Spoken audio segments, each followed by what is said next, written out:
네, 정보통신 기사 기출문제 보겠습니다.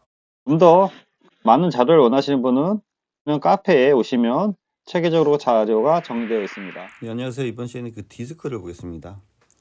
기출 내용을 보면 자기 디스크에서 사용하는 CAV 방식의 단점으로 오른 것은 해서 이런 문제 나오면은 기본적으로 CAV 방식과 CLV 방식 두 가지 방식에 대해서 정리가 돼 있어야 돼요.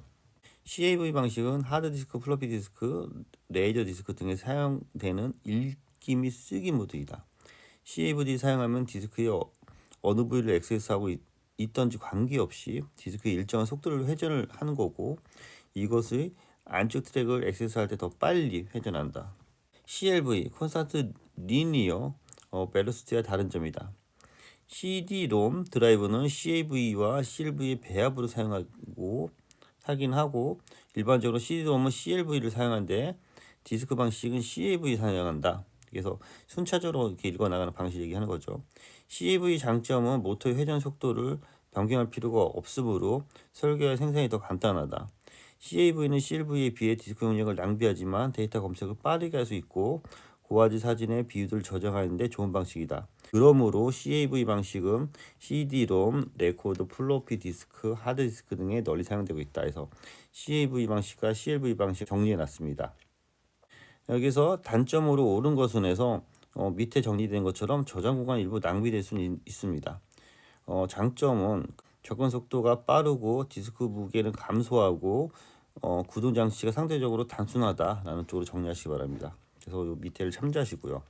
그래서 보조 기억 장치는 주기억 장치를 확장한 것이고 속도가 느리지만 보통 용량이 상대적으로 큰 게 보조 기억 장치가 되겠죠. 그래서 하드디스크, 디스켓, CD-ROM, DVD 등등이 있는데 요새는 이제 디스크 등을 잘 안 사용하고 있죠. 그렇지만 이제 시험 문제가 등이 나오기 때문에 숙지해 두셔야 될 필요가 있습니다. 각각의 이제 코어들이 이렇게 연결되어 있는 구조고요. 하드디스크는 여기 보신 것처럼 뭐 전원 단자, 그래서 예전에 SATA 방식 여러 가지 방식이 있었죠. 스핀이 있고 플러터가 있고 헤더가 있고 액세서 암인데 요 뒤에서 다시 한번 보겠습니다. 그래서 위에 요 내용 XY 부분 설명한 건데요. X축의 전선 중 하나와 Y축의 전선 중 하나가 동시에 전류가 흐르면 X와 Y가 만나는 지점의 코어에서는 X와 Y 전선 두 곳에서 전류가 흐르지만 X와 Y가 만나지 않은 코어에서는 전류가 전혀 흐르지 않고 절반의 전류만 흐르고 흐르는 게 특징이죠. 그래서 두 곳의 전선의 전류가 흐를 때 코어가 자화되도록 코어를 선정해서 사용하는 게 요 그 방식이라고 할 수 있겠습니다. 그래서 코어 메모리는 전원을 꺼도 데이터를 유지하는 비휘발성을 특성을 가지고 코어 메모리는 노이즈가 강하기 때문에 과거에는 산업용이나 우주선, 군용 등에서 사용됐습니다. 코어의 자아 특성과 온도에 상당히 민감한 부분이 되겠죠. 현재 사용하는 플래시 메모리는 캐피시터 데이터를 저장하고 캐피시터가 전기장을 이용하면 코어의 메모리에 이용하는 메모리라고 할 수 있겠습니다. 그래서 이 X와 Y축이 같이 전류가 흘러서 코어가 활성하는 방법이라고 이해하시 기 바랍니다. 자그 디스크 구조가 되는 거고요. 여기 보시는 것처럼 자그 디스크 접근하는 암 어셈블리가 있고요. 암, 그래서 이 트랙이 있고 트랙 안에 요 나눠진 이런 부분을 섹터라고 하고요. 요 전체적인 이런 부분을 이제 실린더라고 하고 여기를 이제 플래터라고 정의되어 있습니다. 그래서 다시 한번 말씀드리면 요 전체를 도는 게 이제 트랙이고 트랙 안에 일부가 섹터가 되는 거고요. 전체적인 내용 안에 클러스터 또는 블록이라고 이렇게 정리되어 있습니다.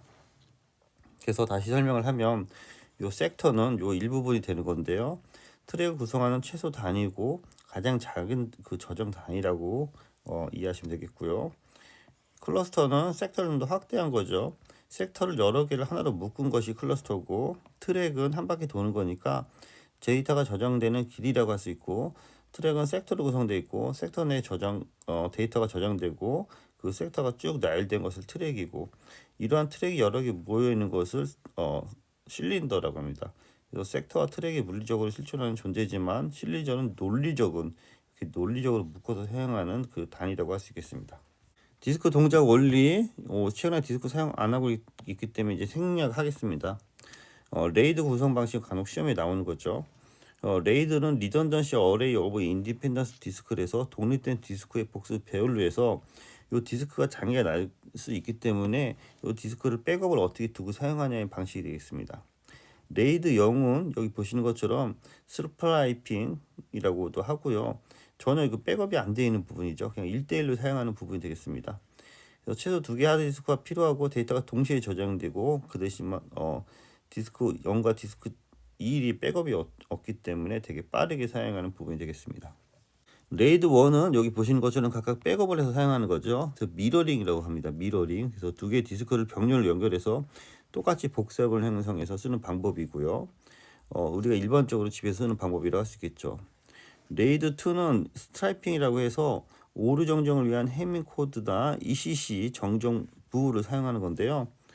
여기 보시는 것처럼 각각의 디스크가 1번, 2번, 3번 정도가 있으면은 이것에 대해서 페리티 비트를 저장하는 비트를 별도로 디스크를 갖고 하는 방식이 되겠습니다. 그래서 얘를 스트라이핑이라고 합니다. 레이드 3은 하나의 디스크에서 아까 여기 3개의 디스크 갖고 하는 거를 개선해서 하나의 디스크에서 페리티 정보를 다 저장하는 방식이 되겠습니다. 그래서 바이트 스트래핑 기술을 사용하고 페리티를 이용해서 레이드 2와 같이 비트가 아닌 바이트 단위로 이렇게 다 저장하는 방법이 되겠고요. 레이드 4 방식은 블록 스트라이핑이라 해서 레이드 3과 동일하지만 저장 단위가 바이트가 아닌 블록 단위로 저장한다 해서 이제 블록 단위가 되는 거고요. 그래서 요 레이드 5부터 시험에 자주 나오기 때문에 레이드 5 중요하고 레이드 1 플러스 0을 위주로 보시기 바랍니다. 그래서 레이드 5는 여기 보신 것처럼 페리티 비트가 각각의 디스크에 대해서 분산돼서 쓰는 방법이 되는 거죠. 그래서 제일 빈도가 높은 레이드 레벨 단위로 블록 단위로 스트라이핑을 하고 에러 컬렉션 페리티를 한 개의 디스크에 사용하는데 이렇게 분산해서 저장하는 방법이 되는 거고요. 예, 레이드 6은 거의 안 쓰기 때문에 생략을 하고요. 레이드 1 플러스 0은 자 디스크 간에 1이기 때문에 백업이 있는 거고요. 여기도 백업이 있지만 이 디스크 레이드와 레이드 간에는 백업이 없는 방식이 되겠습니다. 그런 식으로 정리하시기 바랍니다. 기출 유형을 보면서 내용을 다시 정리하겠습니다. 이제 1번 스푸핑을 설명한 것으로 가장 타당한 것은 스푸핑 느린 장치에 출력할 때 디스크의 보조 기억 장치에 저장하고 그 장치를 출력에 연결하는 방식을 이제 스푸핑이라고 하는데요. 스푸핑의 용어가 Simultaneous Parallel Operation Online에서 버퍼링 방식이라고 해서 버퍼링. 그래서 주변 장치와 중앙 처리 장치의 속도 차이에 의해서 대기 시간을 줄이기 위해 사용하는 방법이 스푸핑이란다. 스푸핑. 그래서 느린 장치로 출력할 때 우리가 그 CPU는 되게 빠르고 상대적으로 이게 프린터나 그런 것들은 좀 느릴 수 있잖아요. 그 사이를 출력에 연결하는 방식이 스푸핑이라고 정리하시기 바랍니다. 문제 2번 디스크를 사용하려면 최소에 반드시 해야 할 일은 무엇인가? 디스크를 처음에 사용할 때 내용을 지우고 잠근다. 내용을 지우는 건 맞는데 잠글 필요는 없죠. 파티션을 나누고 포맷한다. 폴더 파일을 채운다. 시분할을 한다. 처음에 디스크를 사면은 파티션을 만들고 포맷하는 게 제일 처음에 해야 될 일입니다. PC를 처음 사용하신 분들은 알 수 있는 건데요. 최근에 PC들은 이런 것들이 다 파티션 잡아서 나오기 때문에 이러한 것들은 그 맞춤형 PC를 하면서 경험해 보시기 바랍니다. 3번 다음 기억장치 중 보조 기억장치가 아닌 것은 자기 디스크, 램, 드럼, 테이프인데 보조 기억장치는 주기억장치 이외의 그 장치가 되겠죠. 그래서 램 같은 경우에는 그 안에서 사용하는 그 주기억장치가 되겠습니다. 네, 4번 자기 디스크의 특징이 아닌 것은 해서 자기 디스크는 옛날에 사용한 방법이고요. 여기 보시는 것처럼 여기 각 트랙에 액세스할 때 사용하는 거고요. 처리 속도가 빠르기 때문에 자기 주기억 장치에 사용하고 있으나 기억 장치는 매우 작아 지금 현재 사용하지 않는 방법이 되겠는데요. 자기 드럼보다 액세스가 빠르고 각각의 트랙의 데이터가 고정 크기의 블록 단위 저장되고 고속 데이터의 고속 정치를 널리 사용합니다. 자기 드럼보다 기억 용량이 크지 않고 자기 드럼보다 기억 용량이 좀 작다고 볼 수 있겠어요. 자기 드럼은 드럼 표면의 트랙과 섹터를 구성해서 순차적으로 접근하는 랜덤 액세스 가능한 거고 자기 디스크는 내부에 있는 자기 드럼보다는 액세스 속도가 느립니다. 자기 드럼이 더 빠르게 움직이는 부분이 되기 때문에 정답을 2번으로 잡으셔야 됩니다. 5번 다음 중 선택된 트랙에서 데이터를 리드 또는 라이트 하는 데 걸리는 시간을 그래서 이런 걸 우리가 트랜스퍼 타임이라고 합니다.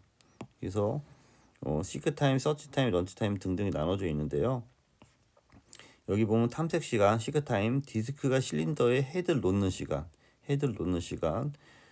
회전 시간, 로테이션 타임 또는 레이턴시라고 해서 헤드가 트랙 내에서 원하는 섹터까지 가는 시간, 블록 전송 시간, 원하는 섹터를 잇는데 걸리는 시간. 그래서 전체적인 전송 시간은 한 번 회전하는데 걸리는 시간분의 트랙의 길이로 나눠서 우리가 이런 거를 트랜스퍼 타임이라고 합니다. 그래서 선택된 트랙에서 데이터를 리드 또는 라이트한테 걸리는 시간, 이거를 트랜스퍼 타임이라고 합니다. 6번 아까도 했던 그 유형의 문제인데요. 동심원을 이룬 저장 장치에 데이터를 기록하는 등강 속도와 등신 속도가 있다. 자기 디스크와 컴팩트 디스크의 CD 방식은 각각 어느 방식을 사용하는가? 그래서 여기 자기 디스크는 CAV 방식, 컴팩트 디스크라든지 CD-롬 같은 경우에는 CLV 방식으로 정리하시기 바랍니다. 그래서 여기 아까 정리한 거 다시 한번 참조하시고요. 7번 디스크 오류가 발생했을 때 디스크를 재구성하지 않고 복사한 것을 대체함으로써 데이터를 복구할 수 있는 레이드. 그래서 일반적으로 일단은 레이드 0은 우리가 안 사용한다 그랬죠. 그다음에 레이드 1은 이렇게 미러링 방식이라고 했죠. 그래서 복사를 한 것을 대체하면서 데이터를 재구성할 수 있는 거 기본적으로 레이드 1 방식. 그래서 복사 방식이 되겠습니다. 레이드 3랑 레이드 5 방식은 밑에도 있는데요. 레이드 3는 이렇게 스트라이핑 방식이라 해서 여기 보시는 것처럼 바이트 페리티를 사용하는 거고요. 레이드 5 방식이 많이 사용하는데 이렇게 각각의 디스크를 사용해서 그 페리티를 주는 방식이라고 할 수 있겠습니다. 8번 문제 다시 보면 일반 범용 컴퓨터 하드디스크 오류가 발생하였을 때 하드디스크를 재구성하지 않고 복사된 것을 대체함으로써 데이터를 복구할 수 있는 레이드 방식에서 8번 문제도 여기 2023년도에 나왔는데요. 그 레이드 1이죠. 디스크를 이렇게 미러링 하는 거죠. 그래서 여기 똑같은 문제네요. 7번하고 7번 똑같은 문제인데 내용만 약간 바꿔서 복사한 것을 대체한다. 그래서 이렇게 복사해 놓는 레이드 1 방식인 2번을 정답으로 잡으시기 바랍니다. 9번 다음 보기의 기억장치 중 속도가 가장 빠른 것과 느린 것을 순서대로 나열하시오 라고 했는데요. 자, 가장 빠른 거는 레지스터가 제일 빠르겠죠. 레지스터가 있고 그 다음에 이제 캐시 메모리가 있고 주기억 장치 제일 느린 게 이제 보조 기억 장치가 되는 거고요. 그 다음에 주기억 장치가 되기 때문에 정답을 3번으로 잡으셔야 합니다. 그래서 기억 장치의 접근 속도 CPU가 레지스터로 보면 되고요. 캐시, 주기억, 디스크 캐시, 보조 기억 장치. 기억 장치 용량은 보조 기억 장치가 크고 주기억 장치 캐시 레지스터에서 용량은 반대가 되겠습니다. 그래서 정답을 3번으로 잡으셔야 됩니다. 예, 다음 중 보조 기억 장치 중 처리 속도가 빠른 것이네. 빠른 거. 그래서 자기 드럼, 자기 디스크, 자기 테이프인데 테이프가 가장 늦고요. 그 다음에 자기 디스크, 그 다음에 자기 드럼 순으로 해서 정답을 1번으로 잡으셔야 될 것 같습니다.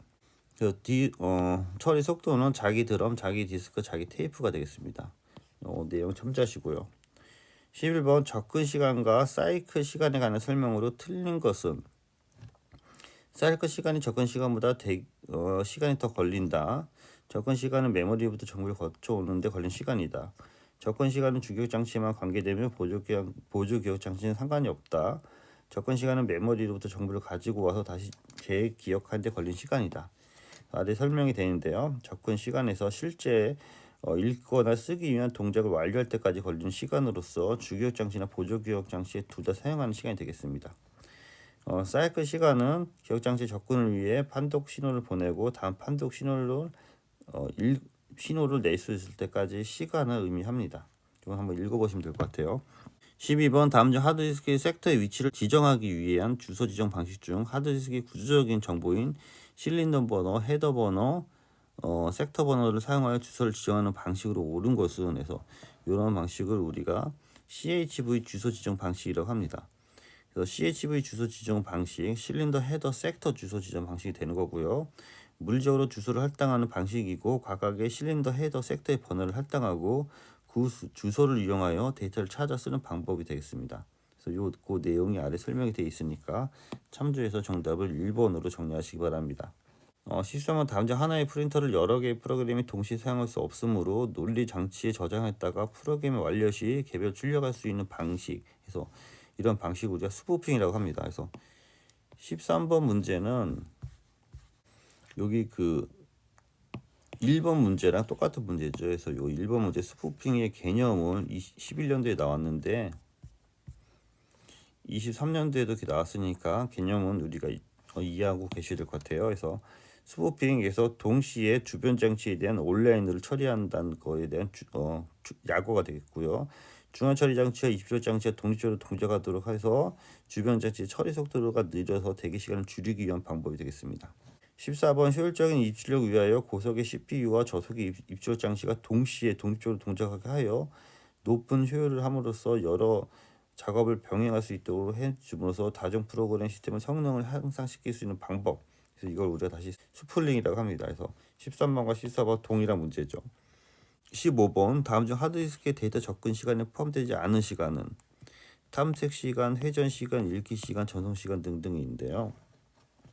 읽기 시간은 해당되지 않습니다. 이건 좀 공부를 하셔야 될 것 같은데 요 위에 보시는 것처럼 각각의 트랙 섹터 여기 보면은 C는 A의 트랙, D는 클러스터 등으로 되어 있는데요. 탐색 시간, 디스크가 헤더를 원하는 실린더에 놓는 시간, 회전 시간, 프로토가 회전하면서 처리하는 데이터에 헤드가 오는 시간, 전송 시간, 헤더가 있는 데이터에 메인 메모리에 전송하는 시간, 그래서 전송 시간 이렇게 등으로 구성되어 있습니다. 그래서 요 용어는 한번 이걸 정리하셔야 되기 때문에 읽기 시간 이런 것들은 해당이 없습니다. 여기까지 정리하겠습니다. 네, 수고했습니다.